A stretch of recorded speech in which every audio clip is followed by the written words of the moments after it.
एक गांव में दो पड़ोसी रहते थे जो बचपन के काफ़ी अच्छे मित्र थे। एक का नाम रमन था, दूसरे का नाम हरीलाल था। दोनों स्वभाव से काफ़ी ज़्यादा अलग थे। रमन जो था वो बहुत ही धार्मिक प्रवृत्ति का व्यक्ति था, भगवान को बहुत ही ज़्यादा मानता था। जब उसको कोई भी काम की ज़रूरत पड़ती तो वो मंदिर में जाता और भगवान की पूजा पाठ करता, उनसे विनती करता कि भगवान उसका ये काम कर दें तो वो आपको ये चढ़ा दूंगा, वो चढ़ा दूंगा। इस तरीके से वो पूजा पाठ करके और अपना काम न करने के बजाय भगवान के मंदिर में जाकर पूजा पाठ करता था। वहीं जो हरीलाल था वो कर्म में विश्वास रखने वाला था और बहुत ही मेहनती व्यक्ति था। दोनों की आर्थिक स्थिति ज़्यादा अच्छी नहीं थी, तो एक बार दोनों ने सोचा कि यार हमें अपनी परिस्थितियों को बदलना चाहिए। तो दोनों ने मिलकर ज़मीन खरीद ली भागीदारी में। उनका विचार था कि इस ज़मीन से काफ़ी अच्छी फसल उगाएंगे, उसको बेचेंगे और अच्छा सा धन कमाएंगे। अब समय था फसल पाने के लिए खेत में मेहनत करने का।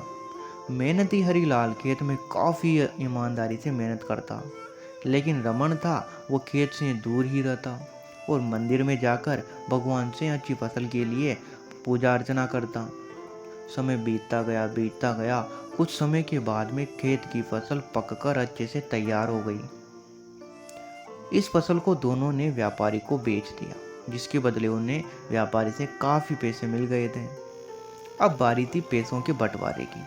तो घर आकर हरीलाल ने रमन से कहा कि इस दिन का ज़्यादा पैसा उसे मिलना चाहिए, क्योंकि उसी ने खेत में ज़्यादा मेहनत की है। इस बात से असहमति दर्शाते हुए रमन बोला कि नहीं, धन का तुमसे ज़्यादा हिस्सा मुझे मिलना चाहिए, क्योंकि मैंने भगवान से इसके लिए प्रार्थना की थी, तभी हमको इतनी अच्छी फसल मिली है। मेरी भक्ति और भगवान के बिना ये संभव नहीं होता। दोनों ही अपनी अपनी बात पर अड़े रहे। वो दोनों इस बात में को आपस में नहीं सुलझा पाए, तो धन के बंटवारे के लिए दोनों गांव के सरपंच के पास चले गए।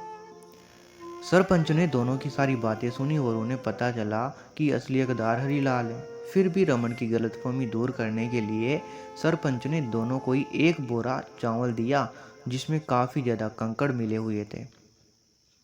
सरपंच ने दोनों से कहा कि कल सवेरे 7 बजे तुम दोनों को इसमें से चावल और कंकड़ अलग अलग करके लाने हैं। कल तुम दोनों के चावल देखकर ही मैं फैसला करूंगा कि इस धन का बड़ा हिस्सा किसको मिलना चाहिए। अब रमन और हरीलाल चावल की बोरी लेकर अपने अपने घर में चले गए। मेहनती हरीलाल बेचारा रात भर बिना सोए चावल और कंकड़ को अलग करता रहा, लेकिन जो रमन था वो चावल की बोरी को लेकर मंदिर में गया और वहाँ पर भगवान से चावल को कंकड़ से अलग करने की प्रार्थना की और सो गया। सोचा कि भगवान कर देंगे।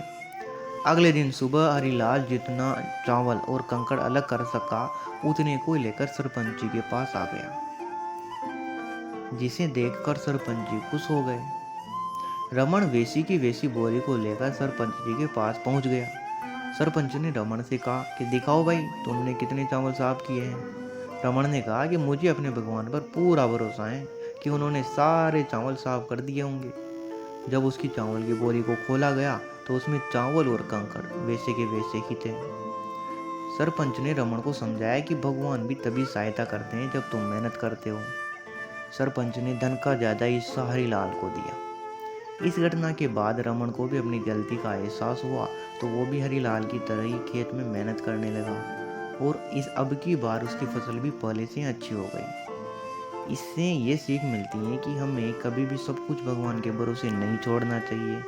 भगवान हमेशा सबका साथ देता है जो कर्म करते हैं। इसलिए हमें किसी भी क्षेत्र में सफलता पानी हो, उसके लिए मेहनत बहुत ही ज़्यादा ज़रूरी है। दोस्तों, मेहनत करेंगे तो उसके बाद जो भगवान है वो हमें फल ज़रूर देगा।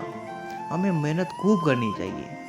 उसके बाद हमारा रिजल्ट क्या निकलेगा उसे भगवान के अनुसार छोड़ देना चाहिए कि भगवान जो भी रिजल्ट देंगे हम उससे खुश हैं।